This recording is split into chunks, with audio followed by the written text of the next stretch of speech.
تین بیٹے علی کی محبت میں ذبح کروانے کے بعد بھی علی کی ولایت کا پرچار کرنے والا مولا علی کا جلیل القدر صحابی عدی، جو مشہور سخی حاتم طائی کے بیٹے تھے، جنہوں نے زندگی کا پہلا حصہ تو نصرانی بن کے گزارا، لیکن اختتام اور موت علی کی محبت و ولایت میں آئی۔ اب حاضر جواب خطیب اور قبیلہ طے کے سردار تھے۔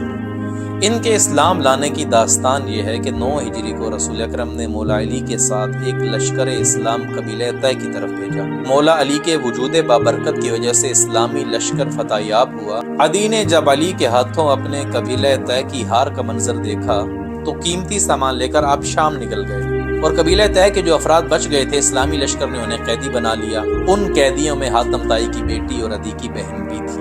جب قیدیوں کو رسول اکرم کے سامنے پیش کیا گیا تو عدی کی بہن نے کہا، یا رسول اللہ، میں نے آپ کے اخلاق کریمہ کے واقعات سنے ہیں، ایک سخی باپ کی بیٹی ہوں، میرا یوں قید ہونا میرے لیے شرمساری کا باعث ہے، میں آپ سے گزارش کرتی ہوں آپ مجھے رہا کریں۔ رسول اکرم نے کہا، میں تمہیں تمہارے باپ کے رویے اور کردار کی وجہ سے آزاد کرتا ہوں، اور تم جہاں جانا چاہو وہاں خیریت سے پہنچانا بھی ہماری ذمہ داری ہے۔ تو یہ کہنے لگی، یا رسول اللہ، میرا بھائی عدی شام رہتا ہے، اگر آپ مجھ پہ احسان کریں تو مجھے شام تک پہنچا۔ رسول اکرم نے انہیں شام پہنچانے کا بندوبست کیا، اور جب یہ شام اپنے بھائی عدی سے ملی تو رسول اکرم کا اخلاق کریمہ بتایا اور کہا کہ میں قیدی بن کے گئی تھی تو رسول اکرم نے مجھے اتنی عزت دی ہے، تم سائل بن کے جاؤ گے تو تمہیں کیا عزت دیں گے؟ جاؤ ایک دفعہ اسلام کے بارے میں جان تو لو، اگر تمہارا دل کہے کہ وہ سچے نبی ہیں تو ان کا کلمہ پڑھ لینا، اور اگر تمہارا دل کہے کہ وہ سچے نہیں ہیں تو واپس لوٹا۔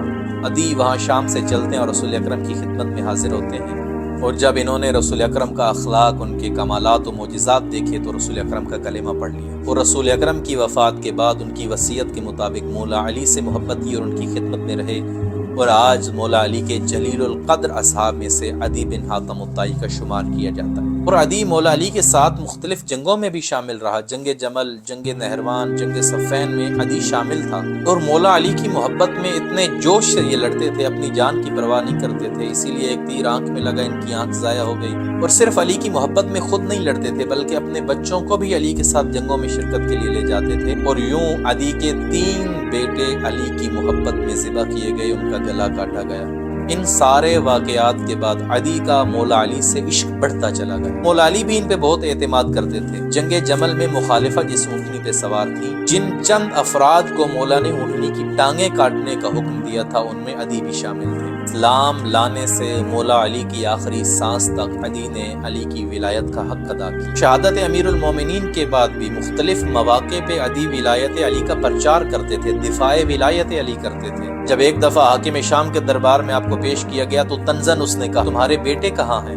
کہا وہ لشکر علی میں تھے اور جنگیں لڑتے مارے گئے۔ حاکم شام نے تنزن کہا کہ علی نے تمہارے ساتھ ناانصافی کی ہے، اپنے بیٹے بچا لیے ہیں اور عدی تمہارے بیٹے مروا دیے ہیں۔ یہ سننے کے بعد ان کے چہرے پہ پریشانی کے آثار نمودار ہوئے۔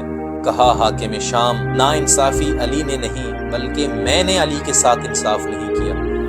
حاکم شام تعجب میں آ کے کہتا ہے کہ تم نے علی کے ساتھ کیسے انصاف نہیں کیا؟ تمہاری آنکھ علی کی محبت میں ضائع ہوئی، تمہارے 3 بیٹے علی کی محبت میں مارے گئے۔ عدی بولا، ہاں میں نے علی کے ساتھ انصاف نہیں کیا، علی دنیا سے چلے گئے اور میں اب تک زندہ ہوں۔ ایسا عشق، ایسی محبت تاریخ میں دیکھنے کو نہیں ملتی، اور محبت کی سچائی کی دلیل یہی ہے کہ جب محبت بڑھتی ہے تو امتحان بڑھ جاتا ہے۔ حق کے محبت بھی یہی ہے کہ جب بھی محبوب کے نام پہ کوئی قربانی دی جائے تو شکر ادا کیا جائے۔ اور میں اکثر دعا کرتا ہوں ولایت علی کی تبلیغ اور پرچار کے لیے پروردگار ہمیں بھی مشکلات میں ڈالے، ہمیں بھی پریشانیاں دکھائے، اور ان پریشانیوں میں ثابت قدم رہنے کی توفیق عطا فرمائے۔